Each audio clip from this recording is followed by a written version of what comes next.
लक्ष द्या सर्वजण. तनु ते ठेवून दे बेटा. आता पुढचा प्रश्न आपण बघूया.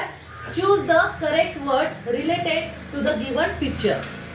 ठीक आहे. अगोदर आपण पिक्चरशी जुळणारा पिक्चरशी संबंधित शब्द ओळखायचा बघितला. आता आपल्याला काय करायचं आहे की ऍक्शन वर्ड दिलेला आहे तुम्हाला. इथे काय दिलेला आहे?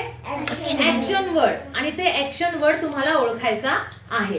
तर या ठिकाणी चित्रामध्ये तुम्ही बघू शकता, चित्र तुम्हाला दिलेलं आहे. तर या चित्रामध्ये तो मुलगा काय करत आहे? जेवणाची कृती करत आहे. बरोबर आहे. मग जेवणाला काय म्हणतात खाण्यासाठी?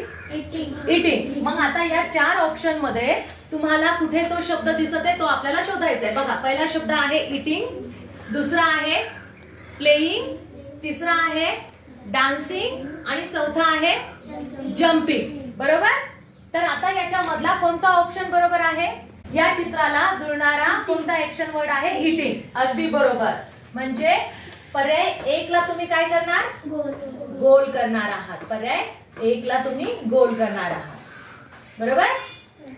शाबास. आता आणखीन एक चित्र मी तुम्हाला दाखवते आणि त्या चित्रानुसार तुम्हाला ओळखायचंय की हा कोणता ऍक्शन वर्ड आहे. या चित्रामध्ये तुम्हाला तो मुलगा काय करताना दिसत आहे? डोंगरावर चढताना. मग त्याला कोणता शब्द आहे? ऍक्शन वर्ड इंग्रजीमध्ये काय म्हणतात? चढण्याला क्लाइंबिंग. कोणता? क्लाइंबिंग. मग आता इथे या पर्यायामध्ये तुम्हाला तो शब्द शोधायचा आहे. पहिला ऑप्शन आहे प्लेइंग. प्लेइंग म्हणजे खेळणे. क्लाइंबिंग. क्लाइंबिंग म्हणजे चढणे पहाडावर किंवा झाडावर. रायटिंग म्हणजे लिहिणे, लिहित आहे. इटिंग म्हणजे खात आहे. बरोबर आहे. मग आता कोणता ऑप्शन याच्यापैकी बरोबर आहे? हा रोहित. 2 number climbing. कोणता शब्द या चित्राशी जुळत आहे? कोणता ऍक्शन वर्ड आहे तो?